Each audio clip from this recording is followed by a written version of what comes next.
Bonsoir à tous, bienvenue dans votre journal. Les titres de ce 1er juin, meeting contre meeting. La campagne des élections régionales commence timidement mais sûrement. Hier, c'est l'UDI Philippe Vigier, candidat au fauteuil de président de la région Centre-Val de Loire, qui entrait en campagne. Une campagne ralentie, vous le verrez, par l'union avec les Républicains qui tardent à se réaliser. Dîner annuel du CRIF ce soir à Tours, organisé par l'antenne régionale. Nous serons en duplex de l'hôtel de ville avec le président national du Conseil représentatif des institutions juives de France, Roger Kuckerman, qui répondra à nos questions pour TV Tours Val-de-Loire. Également dans cette édition, un rendez-vous littéraire qui confirme un peu plus chaque année son succès. Le chapiteau des livres à Saint-Cyr-sur-Loire, la dictée de Natacha Polony, des journalistes vedettes du petit écran et surtout des amoureux des mots. C'est à la fin de ce journal. Et on ouvre cette édition avec les chiffres du chômage. Pas d'amélioration sur le front de l'emploi dans la région en avril comme au niveau national, avec une situation contrastée suivant les départements. En Indre-et-Loire, quasi-stabilité du chômage, mais hausse sensible chez les moins de 25 ans. En Loire-et-Cher, vous le voyez, nette hausse en avril. Là aussi, c'est le chômage des jeunes qui bondit nettement sur un an dans les deux départements. C'est le chômage de longue durée qui est inquiétant, plus 13%. Politique, l'UDI entre en campagne. Philippe Vigier, le député maire d'Eure-et-Loire, l'a confirmé hier. Il est candidat à la présidence du conseil régional du Centre-Val de Loire. Mais en coulisses, l'union de la droite et du centre n'est pas facile à obtenir entre l'UDI et les Républicains. Les négociations sont tendues. Guillaume Pelletier a lui aussi été investi par les Républicains. Son président Nicolas Sarkozy n'est pas prêt à céder trop de place à ses alliés. 75% pour les Républicains, 25% pour les partenaires centristes. C'est ce que propose le parti, fraîchement rebaptisé ce week-end. Reportage à Mulsanne, à 8 km au nord de Blois, en Loire-et-Cher.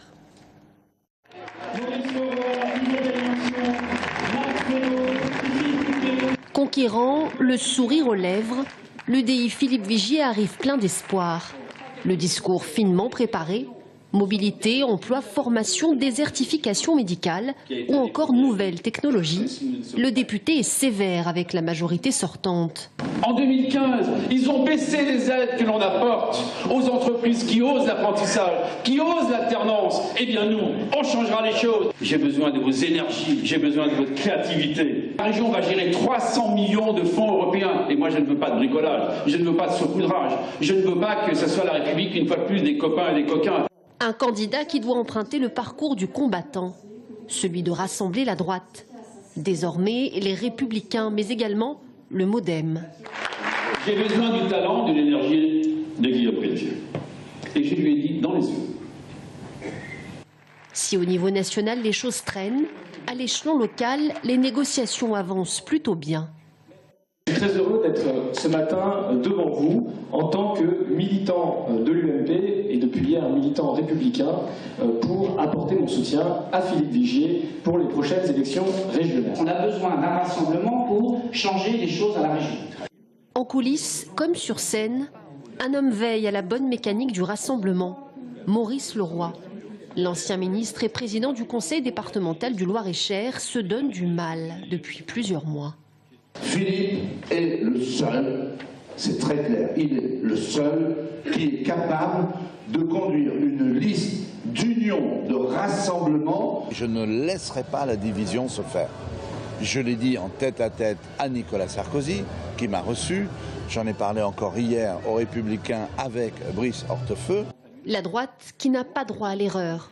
Mais les tractations en coulisses sont dans la tradition du jeu républicain, âpre et tendu. Un rapport de force qui dressera ses conclusions, au plus tôt, dans les jours qui viennent.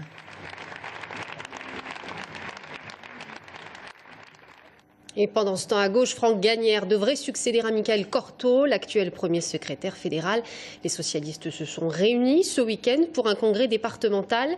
Vous le savez, la motion de Jean-Christophe Cambadélis est arrivée en tête au niveau local avec 57% des voix. Et c'est dans cette même motion que Franck Gagnère a été préféré à Michael Cortot. Il a été désigné ce week-end futur candidat au poste de premier secrétaire. Les militants devront s'exprimer à la mi-juin. Les salariés du CEA de Mons ont rencontré Marisol Touraine samedi. La ministre de la Santé s'est longuement entretenue avec l'intersyndicale du RIPO sur la fermeture annoncée du centre, avec des raisons peu explicites, a souligné la ministre qui s'est dit très attachée à ce centre. La direction des applications militaires devrait bientôt rencontrer les salariés du CEA, rassurés à l'issue de leur rencontre avec la ministre. On les écoute. Elle partage un certain nombre de nos interrogations quant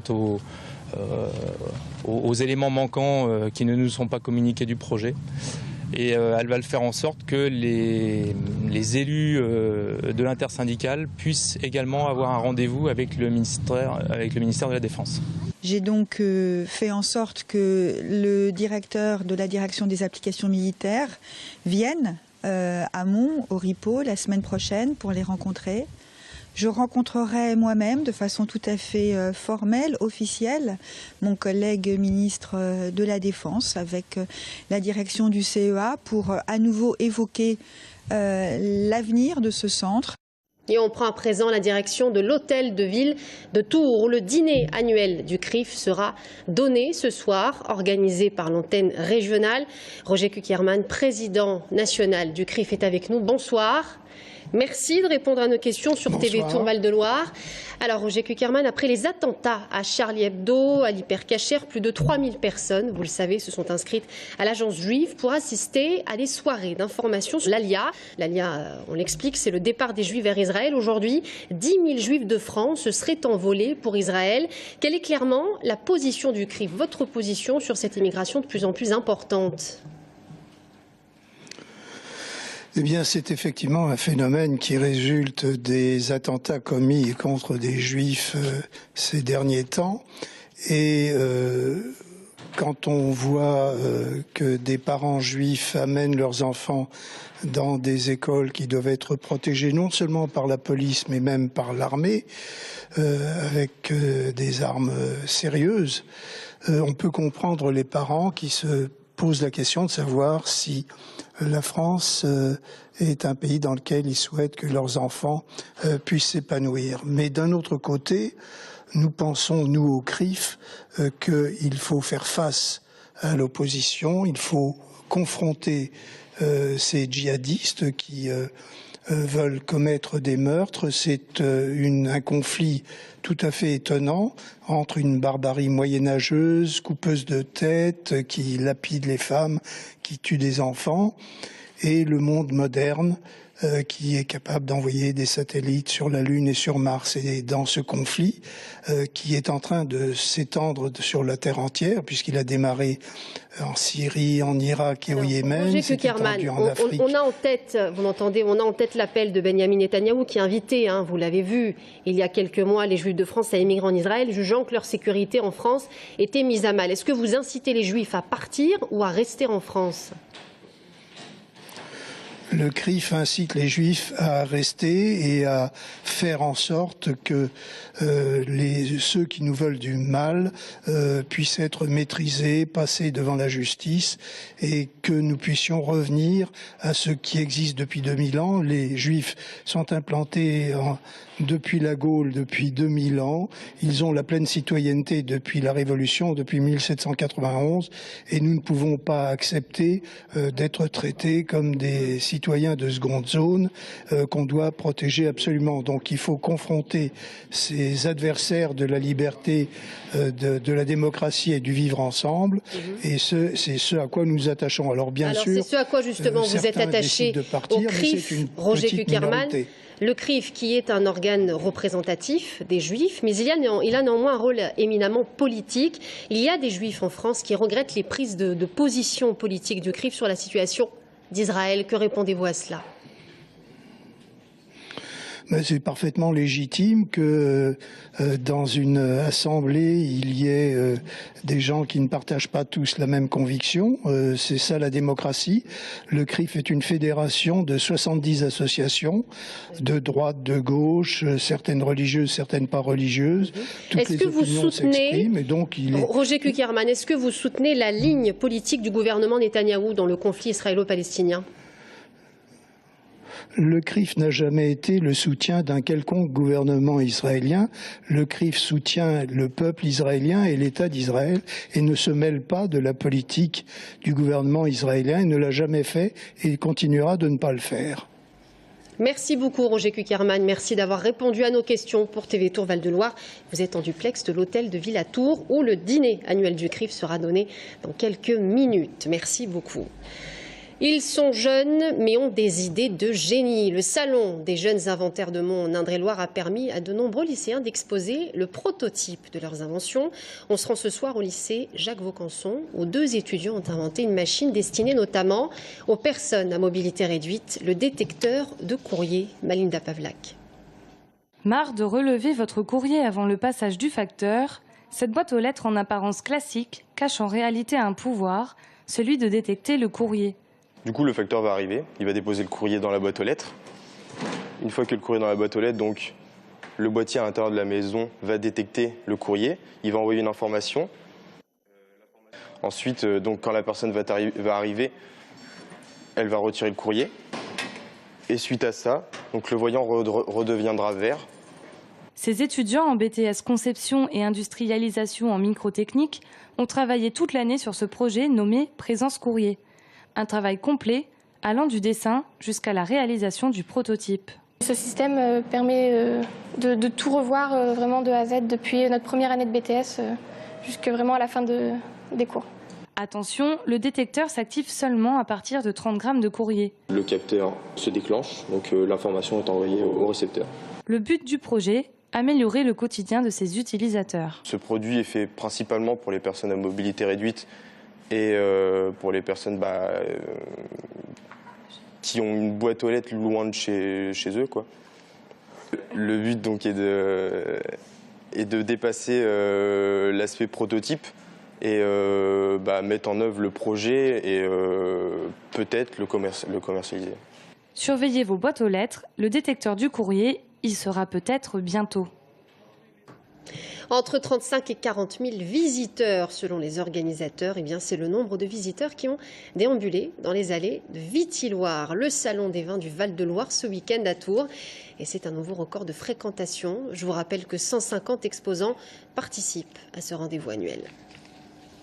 Un autre rendez-vous, cette fois-ci un rendez-vous littéraire qui rencontre chaque année un peu plus de succès. Le chapiteau des livres à Saint-Cyr-sur-Loire.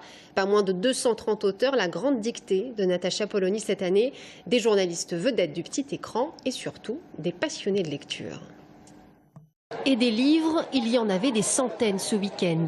Pour tous les goûts et tous les styles.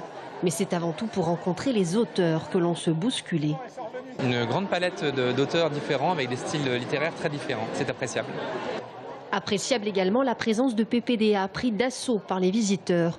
Patrick Poivre d'Arvor qui dit avoir l'écriture chevillée au corps. J'ai toujours écrit. J'ai écrit des poèmes quand j'étais tout petit. Je n'osais pas les montrer si ce n'est à mon grand-père, qui lui était poète, qui écrivait à compte d'auteur. Ensuite, j'ai écrit un roman, puis 2, tout ça, j'avais 16, 17 ans. Et pourquoi j'ai écrit, je ne sais pas. Simplement parce que je pense que je n'arrivais pas à dire autrement les choses, sans doute. Et j'étais très timide, très sauvage. Donc c'était ma forme d'expression. Nous, on est venus parce qu'il y avait Natacha Polony, forcément, on est des fans du Grand Journal. L'autre tête d'affiche de ce rendez-vous des amoureux du mot, c'était Natacha Polony. La journaliste aux chroniques musclées et fournies, passionnée par le décryptage politique. Quand on a la parole en public, quand on a la possibilité de se faire entendre, il faut avoir ce sens de la responsabilité. Journaliste, essayiste, compositeur illustre de Claude François ou encore la figure tutélaire du manger bon et bien, il y en avait pour tous les goûts. Je vais aller signer quelques livres et puis après je vais aller boire un coup de blanc et puis après je vais peut-être aller chez un ou deux copains, je vais aller casser une croûte. Un jour il a refusé une chanson que j'ai eu le courage et l'outrecuidance de lui présenter un certain nombre de semaines après et c'est devenu après comme d'habitude et après c'est devenu My Way. Le chapiteau du livre, plus de 230 auteurs et des visiteurs amoureux des lettres, la recette d'un succès inégalable. Et c'est la fin de ce journal. Merci de nous avoir suivis. Dans un instant, l'invité de la rédaction, Gérard Vincent, vice-président de la CCI Touraine. Nous parlerons avec lui de la création et des reprises d'entreprises. À tout de suite.